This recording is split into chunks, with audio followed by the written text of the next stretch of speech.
con respecto a la Biblia, pero con la esperanza de que con la buena disposición de los hermanos y también la nuestra para seguirles ayudando podamos llegar al entendimiento de la verdad.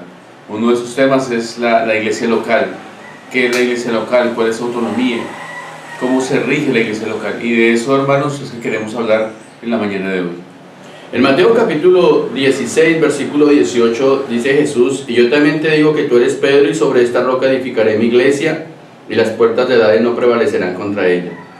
Hay algo que siempre me ha llamado la atención, y es cómo nosotros fácilmente tergiversamos las escrituras. Y no nos damos cuenta del error en el que caemos cuando empezamos a implementar cosas que el Señor no dejó establecidas, no dejó expuestas. Él dice: voy a establecer mi iglesia, yo voy a establecer mi iglesia, voy a edificar, voy a construir una iglesia donde el control lo tenga Él, que es el dador de la vida. Entonces, pienso que como servidores de Jesús, como hijos de Cristo, como hijos de nuestro Padre Celestial, necesitamos sujetarnos a Él para que Él sea quien dirija cada paso que demos. Es muy fácil encontrar rótulos, es muy fácil encontrar títulos, es muy fácil encontrar grupos en un lugar y en otro, y todos con la Biblia, y todos hablan de que Cristo es la autoridad.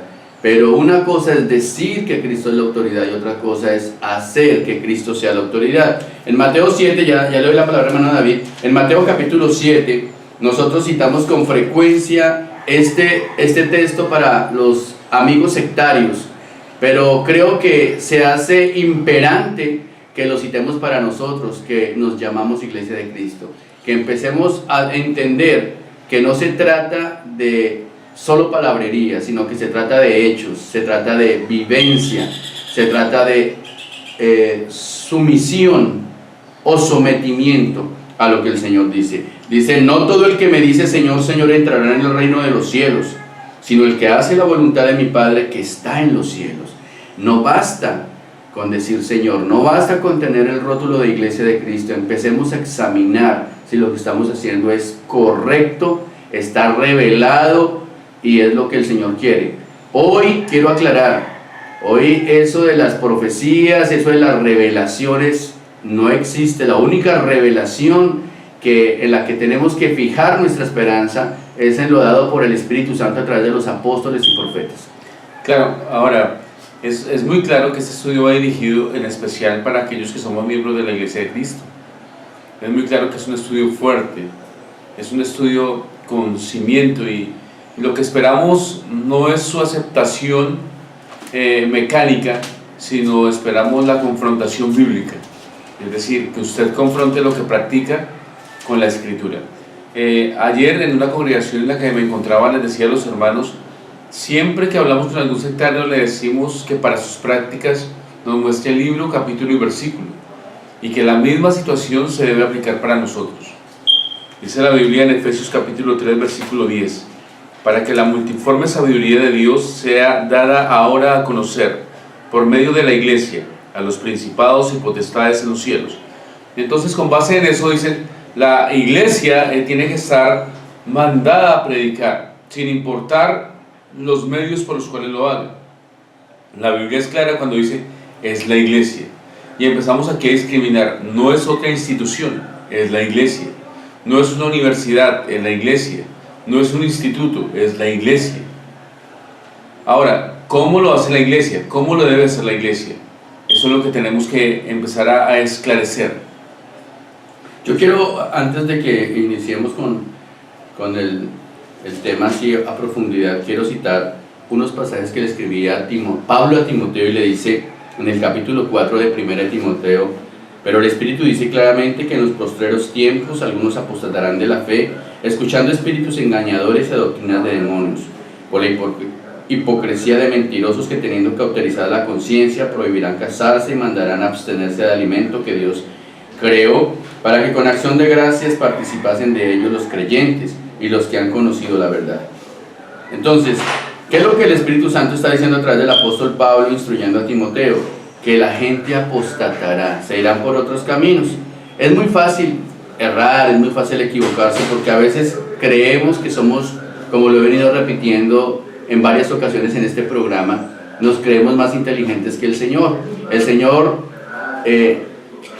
reveló un plan perfecto.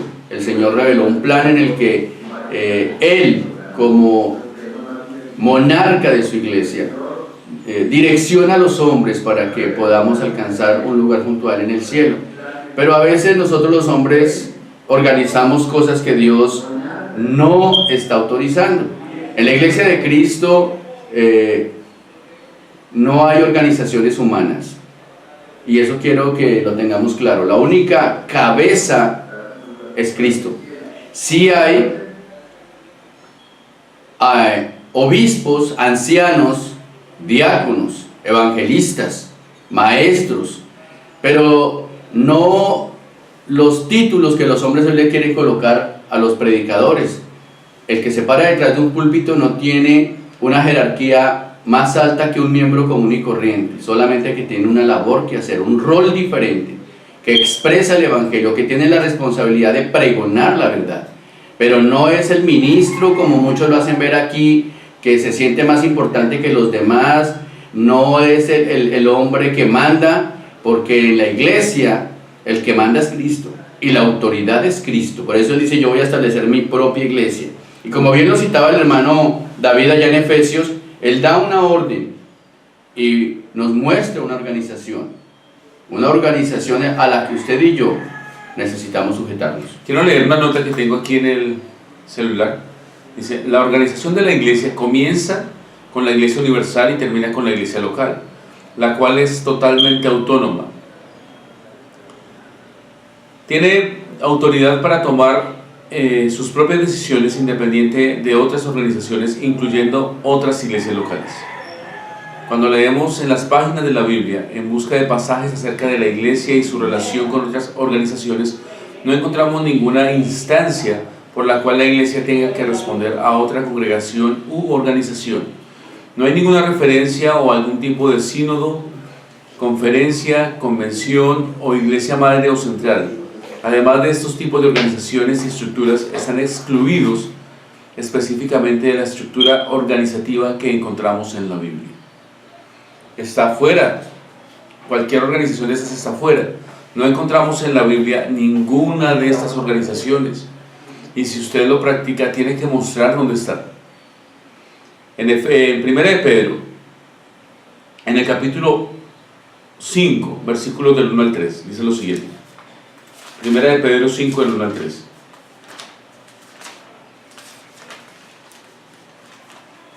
Exhorto pues a los ancianos entre vosotros, yo anciano también con ellos, y testigo de los padecimientos del Mesías, que también soy participante de la gloria que va a ser revelada, apacentar la grey de Dios que está entre vosotros, no por fuerza, sino voluntariamente, según Dios, no con avaricia de ganancia material, sino de buena voluntad, no enseñoreándoos de la gran heredad, sino siendo ejemplo de la grey. Y cuando aparezca el príncipe de los pastores, recibiréis la corona inmarcesible de gloria. Igualmente, jóvenes, estad sujetos a los ancianos, y todos vosotros revestidos de humildad, los unos para con los otros, porque Dios resiste al soberbio y le agradece al humilde. Y es entendible claramente que el apóstol Pedro se está refiriendo a los ancianos de diferentes iglesias locales. No puede un anciano apacentar una grey en la cual él no vive. No puede un anciano apacentar una grey a la cual no conoce.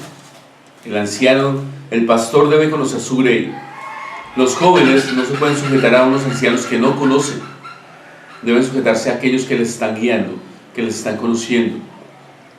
Entonces, da a entender una organización local y está basada en ancianos. Más adelante o más atrás, Pablo nos diría que la iglesia local se compone de ancianos, evangelistas y maestros, también de diáconos. Pablo le dice a Timoteo que en cada iglesia nombre ancianos.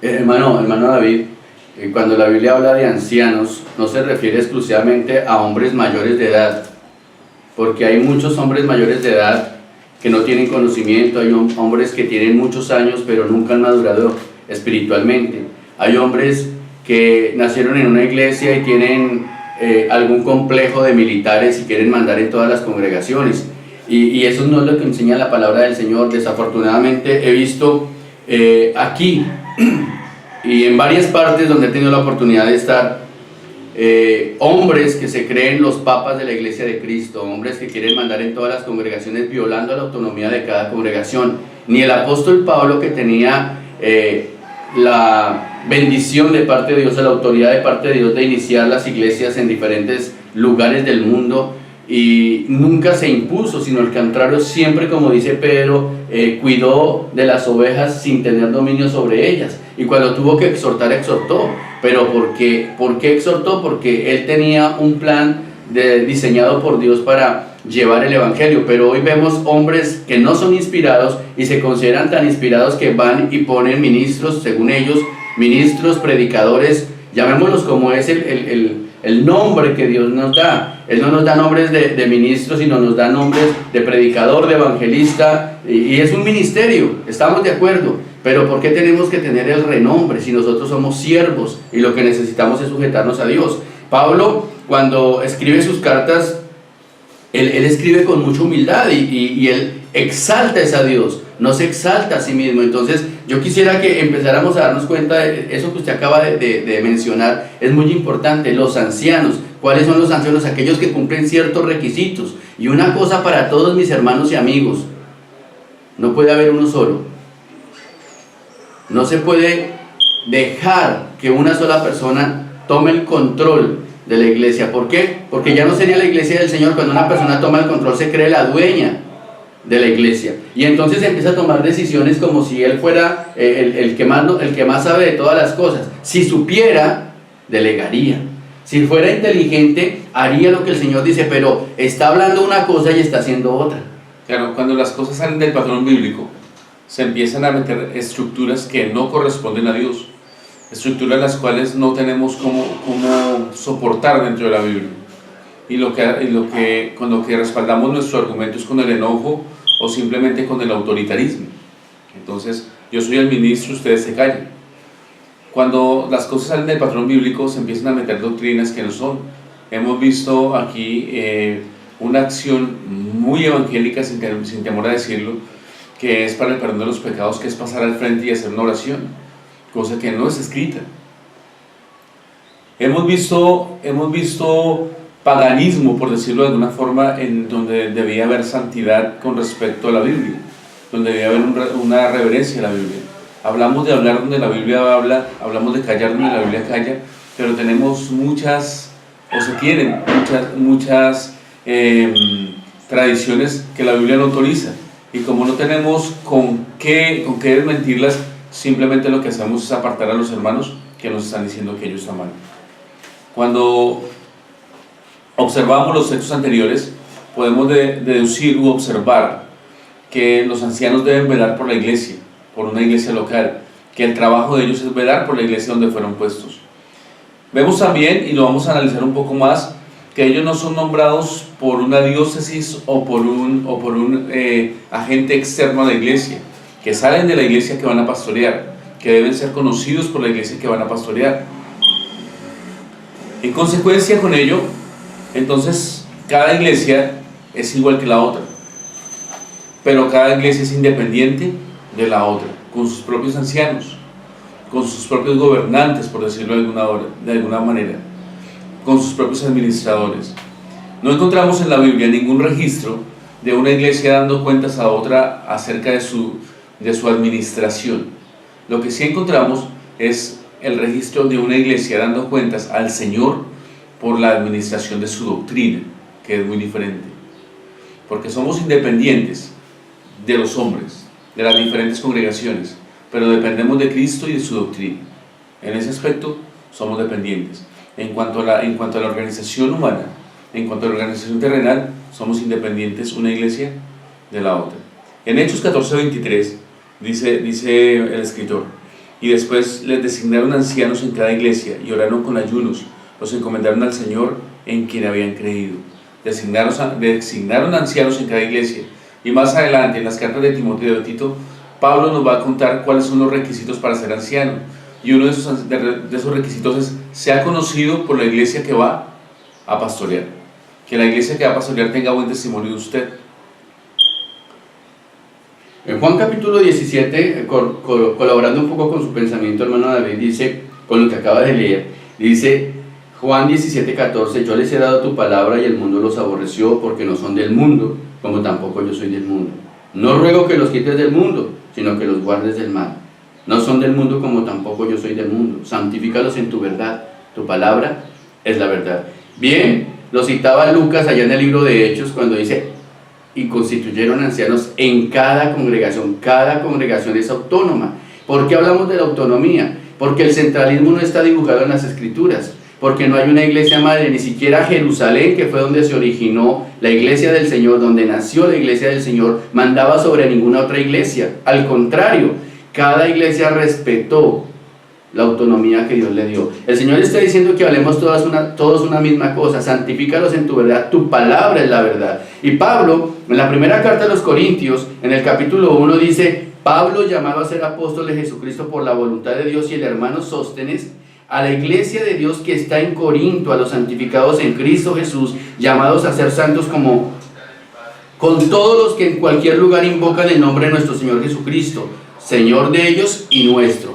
Pablo está hablando de lo importante que es tener todos el mismo pensamiento, pero él no está poniendo por encima la iglesia de Corinto sobre Éfeso, de Galacia, no señor. Cada congregación es totalmente independiente y necesita manejar su santidad delante de los ojos de Dios. ¿Qué es lo que pide el Señor? Que no nos parezcamos al mundo. ¿Qué está sucediendo? Una cosa que yo he visto y que me tiene sorprendido es que se está moviendo tanto el sectarismo en medio de la iglesia del Señor, que ya hay convenciones nacionales, convenciones internacionales, cuando eso no se ve dibujado en ninguna parte en las escrituras. Si nosotros estamos siendo guiados por la palabra del Señor, debemos ser guiados por lo que el Señor dice, no por lo que los hombres que innovan empiezan a sentirse más interesantes que Dios, más sabios que Dios, y a poner cositas para que las personas lleguen al Señor. Imagínense, hermano David, si nosotros empezamos con esto de las convenciones, con esto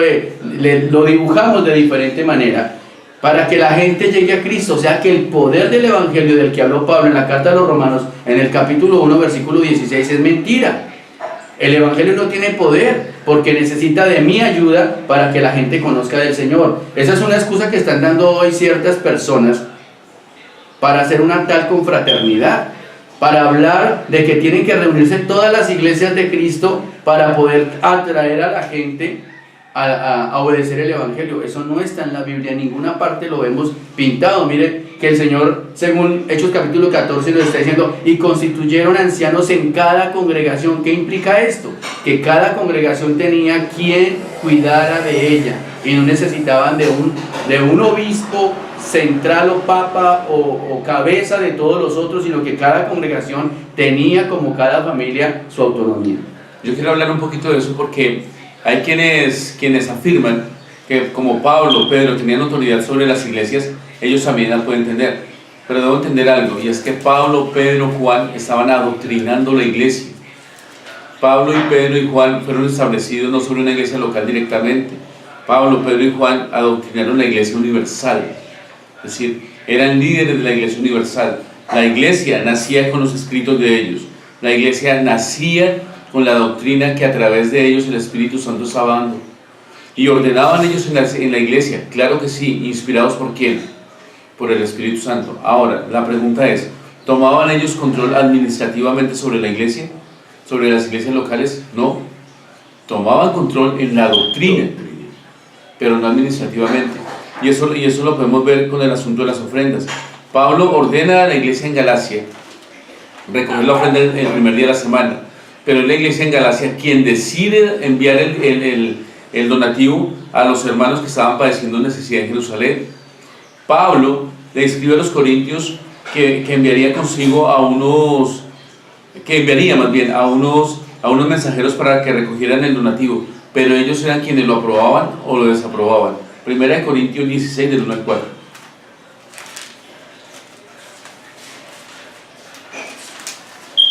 Ahora bien, en cuanto a la ofrenda para los santos, haced vosotros también de la manera que ordené en las iglesias de Galacia.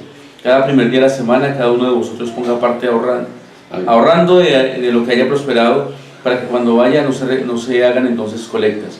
Y cuando vaya, a los que aprobéis por medio de cartas, a estos enviaré, para que lleven vuestra expresión de bondad a Jerusalén. Y si fuera propio, que yo también vaya, irán conmigo. ¿Tomó él autoridad sobre los mensajeros? No. Quienes iban a aprobar los mensajeros eran los mismos corintios, no él. Pero él sí ordenó, fue la doctrina de recoger la ofrenda y cada cuánto se debía recoger. Es muy diferente. Yo tengo comunión, o nosotros, los de la iglesia en el Rincón de Suba en Colombia, tenemos comunión y velamos porque nuestros hermanos de otras partes no tuerzan la doctrina, claro que sí, pero en su administración no nos podemos meter.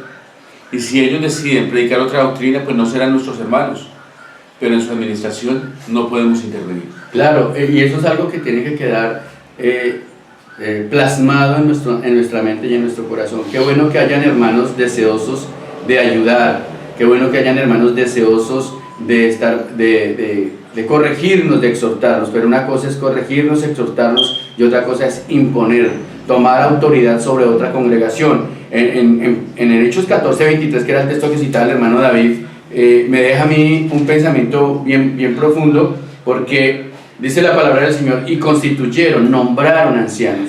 ¿Para qué los nombran? ¿Cuál es el propósito del anciano? ¿Cuál es el propósito del pastor? Cuidar esa grey, ¿sí? Cuidar esa grey. El hermano también leía 1 de Pedro capítulo 5, donde el apóstol Pedro, inspirado por el Espíritu Santo, él dice que los pastores deben de cuidar de la grey sin tener autonomía sobre ellos, sin pasar por encima, ¿sí? Sino cuidando, velando por sus almas. Y él dice: yo también soy pastor. Él estaba ejerciendo como pastor en Jerusalén y no pasaba por alto las instrucciones del Señor. Los pastores, vuelvo y repito, y no sé si me torne un poco cansón, pero los pastores, si llegasen a ver, no son más que los miembros. Los predicadores, los evangelistas, no somos más que los miembros. Yo soy un predicador del Evangelio y le ruego a Dios que me ayude a mantener mi lugar y no creer que porque tengo la oportunidad de predicar el Evangelio puedo pasar por encima de mis hermanos o tener más autoridad de la que el Señor me ha dado. Lo único que el Señor ha hecho conmigo o con nosotros los predicadores es darnos la oportunidad de ser voz, de ser boca para la iglesia. Entonces, no nos descuidemos, no dejemos que nuestra arrogancia nos conduzca a hacer cosas que al Señor no le agradan. El apóstol Pablo, en la carta a los Efesios, él escribe de la siguiente manera. En el versículo 11, capítulo 4, verso 11, dice: y él mismo constituyó a unos apóstoles y a otros profetas, a otros evangelistas, a otros pastores y maestros, con un propósito, a fin de perfeccionar a los santos para la obra del ministerio, para la edificación del cuerpo de Cristo, hasta que todos lleguemos a la unidad de la fe y del conocimiento del Hijo de Dios, y a un varón perfecto, a la medida de la estatura de la plenitud de Cristo. El propósito de haber establecido la iglesia es que usted y yo crezcamos, es que usted y yo podamos alcanzar el cielo, no que nos envanezcamos y pensemos que somos mejor que los demás. Ahora, otro de los argumentos que utilizan estos apóstatas de la fe, por decirlo de alguna manera, y siendo un poquito duro, como decía también ayer, la intención mía no es ofenderlos, pero sí incomodarlos a que se busque la verdad. Es Hechos capítulo 15. Ellos afirman que ya hay un concilio. Lo que no entienden es el propósito de la reunión. El propósito de la reunión es entender si en verdad, y hay que tener los precedentes de esa reunión, y es que la iglesia se estaba formando, la iglesia no había recibido doctrina. La iglesia estaba recibiendo su doctrina total. Hoy en día tenemos la doctrina total nosotros. Amén. Sí. No necesitamos más revelación, pero ellos la estaban recibiendo y necesitaban saber si los judíos o los judaizantes que habían salido de Israel a predicar que se debía guardar la ley de Moisés junto con el cristianismo, venían de parte de ellos o no. Y los apóstoles, antes de tomar una decisión, antes de hablar algo, oran y ponen de antemano al Espíritu Santo, y se nos ha parecido al Espíritu Santo y a nosotros deciros esto, que no os abstengáis más de tal cosa y más de tal otra, pero están adoctrinando la iglesia. No están tomando votos para resolver algún problema o para de una iglesia local o para comprar un local o para decir quién va a ser el predicador de tal congregación. Están resolviendo una situación doctrinal, y era lo que se estaba haciendo en ese momento. saber cuál era la doctrina que se iba a guardar, no qué iban a hacer con la ofrenda, no que vamos a hacer un concilio o una conferencia ese día y nos vamos a reunir todos y vamos a pasar en armonía y todas las iglesias y las iglesias locales cierran y nos venimos todos para acá. Eso no es que ¿dónde está eso en la Biblia? No sé, en la Biblia no está en ninguna parte que la congregación de Éfeso alguna vez, o la congregación de Corinto y de Galacia, de Colosas, se fueron todos para Jerusalén a adorar. En ninguna parte está eso, mi querido hermano, mi querido oyente. Tenga bien presente esto. En la Biblia no hay un solo ejemplo donde las iglesias se reunieran, todas las de Corinto, todas las de Galacia o todas las de Éfeso, en un solo lugar para adorar y dejar sus lugares de reunión abandonados porque un concilio los invitó a hacer eso. Entonces, ¿qué es lo que yo quiero acentuar o enfatizar? Es lo siguiente. Miren, hermanos, Pablo, inspirado por el Espíritu Santo, escribe las cartas a Tito y a Timoteo y nos dan ciertas lecciones de cómo nombrar los ancianos, de cómo nombrar los diáconos. Y hoy en día, hermano David y queridos oyentes, les quiero contar que he sido enterado de que hay un hermano que viene aquí a este país hermoso, a República Dominicana, e impone sus propios preceptos. No vive aquí, pero viene aquí e impone. Y entonces los otros hermanos creen que él tiene mucha autoridad y se olvidaron de la palabra del Señor. Y Pablo escribe lo siguiente a Tito. En el versículo 5 del capítulo 1 dice: por esta causa te dejé en Creta para que corrigiese lo deficiente y establecieses ancianos en cada ciudad. Que establecieses ancianos en cada ciudad. ¿Qué está pasando? Que desafortunadamente la iglesia del Señor está sufriendo de un virus. Los predicadores nos queremos volver vitalicios y no permitir que la obra crezca y no permitir que la obra se perfeccione, porque no queremos dejar nuestro lugar de preeminencia. Y resulta que eso no es lo que pide el Señor. Pablo dice: la iglesia sin ancianos es deficiente, la iglesia sin el orden que el Señor ha establecido es deficiente. Nosotros como predicadores, basados en lo que hemos aprendido de la palabra del Señor, buscando la autonomía de cada congregación, necesitamos preparar a la grey para que los varones bien casados, con hogares temerosos delante de Dios, con sus hijos en sujeción a la palabra del Señor, se preparen para ser ancianos, para servir en el ministerio del pastoreo en las congregaciones. Y no puede ser uno, mínimo debe haber dos, mínimo dos. ¿Por qué dos? Porque esos dos van a sostenerse y van a cuidarse el uno al otro. Pero la iglesia debe estar pendiente, porque así como ellos trabajan para la iglesia debe supervisar el trabajo que hacen los ancianos. Claro, es claro que cuando se empiezan a hacer las cosas sin la autoridad de Dios, se van metiendo puntos doctrinales que no son. Este cargo de ministro es un cargo totalmente antibíblico, es un cargo totalmente satánico, por decirlo de alguna forma, porque toma un lugar que no le corresponde, porque evita hacer un papel que debiera hacer, no, más bien una tarea que debiera hacer, y es la de elegir ancianos, la de llevar la iglesia a la estatura máxima, que es de tener sus ancianos, sus diáconos, pero él se enseñorea de ello. Y estos cargos vienen de un centralismo, de una iglesia que decidió nombrar ministros en cada parte para tener cabecillas, para tener control de las demás iglesias. Se siguió por tradición y ahí se tiene, y ahí está. Y entonces cada año, cada 2 años los llaman a dar cuentas en sus conferencias anuales. ¿Pero es esto bíblico? La pregunta no es si se hace buen trabajo o no, la pregunta es si es bíblico.